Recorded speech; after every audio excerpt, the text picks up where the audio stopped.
Hi everyone, and welcome to part 17 of the Major Arcana series that I've been doing. Today we're talking about number 16, the Tower, and this is the 27th path on the Tree of Life and is associated with the planet Mars, which is the god of war, of course. It is therefore the element of fire and is associated with destruction. Um, and so this is why it is particularly interesting that we have the two thelemic symbols of love at the top of this card. And this is because the path that the tower is on is the path of the letter P or Pe, P in English, obviously, but Pe in Hebrew, which means a mouth, but is the path that connects Netzach to Hod. We've talked a little bit about both of those paths in previous videos, um, but Netzach is associated with Venus and Hod is associated with Mercury. One is about emotions and kind of raw, natural, primal, almost ecstatic energy, and the other is about wisdom and logic, which is really interesting, given the symbols here, because the dove is also a symbol of Venus, and the serpent can be seen as a symbol of Mercury. If you think of the serpents on the caduceus or the wand of Mercury, there's a clear connection between the serpent and Mercury, mercurial force being kind of fluctuating and undulating, sort of like a serpent. Um, and also being associated with wisdom and the intellect. So this, of course, comes from the dichotomy of love, or the dove and the serpent, from Crowley's Book of the Law, um, in which the personification of the goddess Nuit tells us that there are love and love, um, that there is a difference, that there are two kinds of love. There is the dove and the serpent, and that we have to choose well, she says. And she says, my prophet hath chosen knowing the mystery of the house of God. So, in other words, she is saying that one is better than the other, or more effective than the other. I know some people have read it as, um, she gives you a choice, choose ye well is the actual statement. And so she's not saying choose this, definitely choose the serpent. She is saying that you still have a choice. And this is true, technically. We do have a choice. But by saying that, I think the previous statement, do not let the fools mistake love, for there are love and love. I mean, the idea is that you can mistake love because there are two kinds of love. One is effective in one way, maybe not so much, and the other is more effective for, I guess, um, understanding Nuit, or attaining that union with God, which is union with Nuit.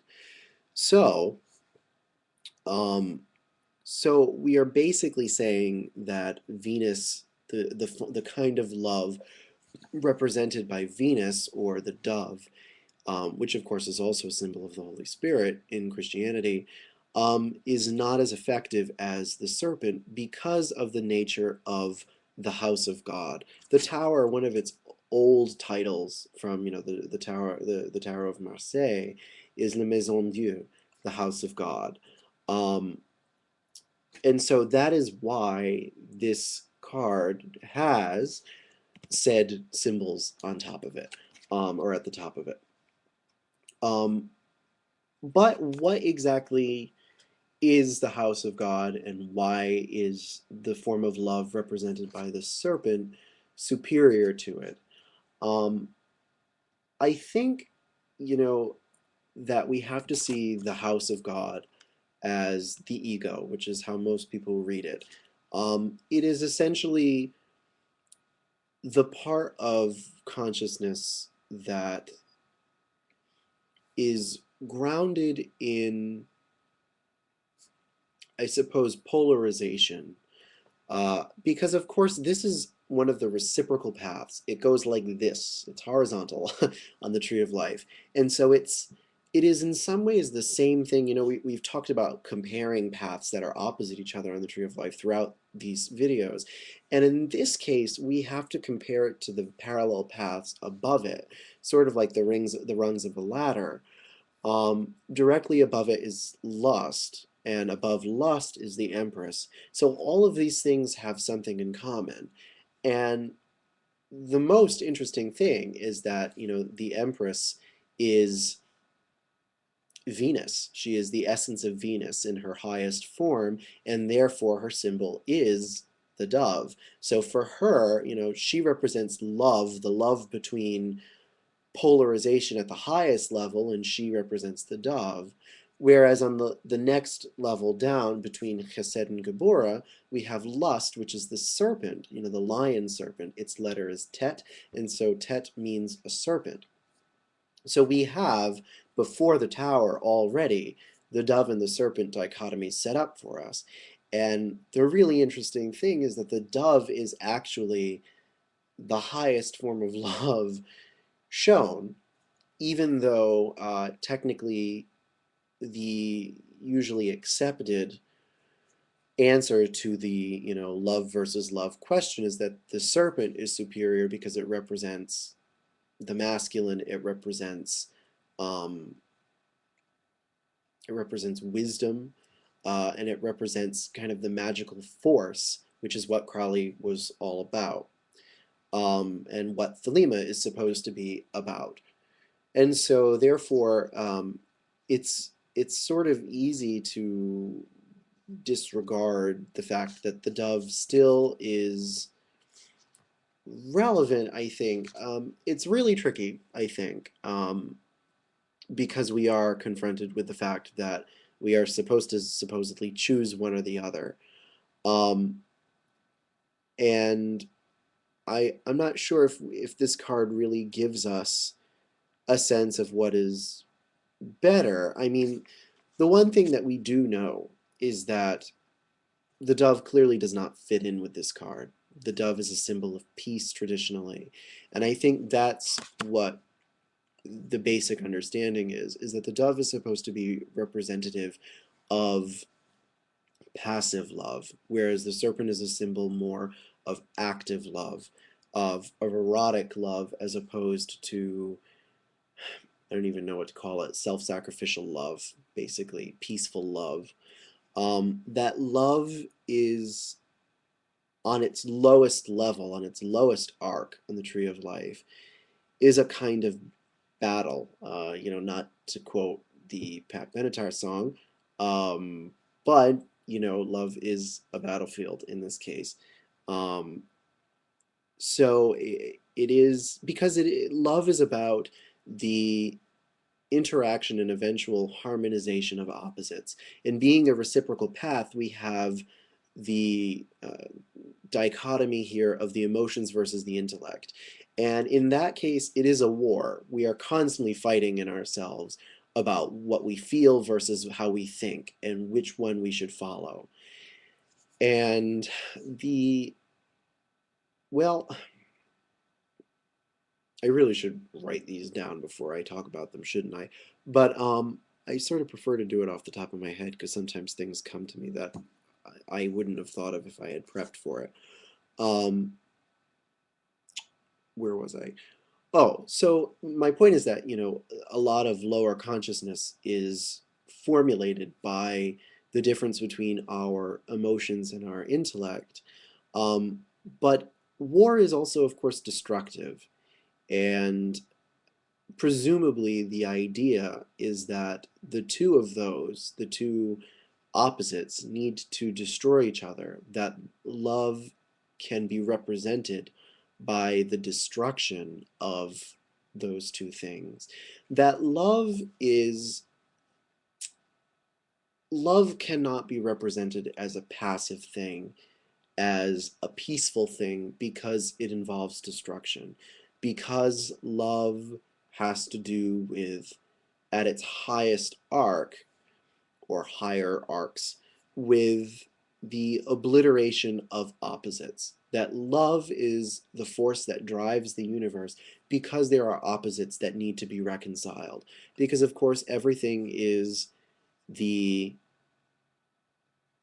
essentially the splitting off of the same life force. And so all of life is an attempt to reformulate that unity and to realize the truth of reality, which is unity and not division.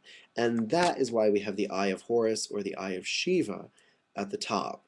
The Eye of Shiva, of course, the myth goes that when the Eye of Shiva opens, the universe will be obliterated. And so the idea is very much that by the destruction of these dichotomies, one actually attains a sense of reality. That enlightenment comes from destruction, and destruction is a form of love. Um,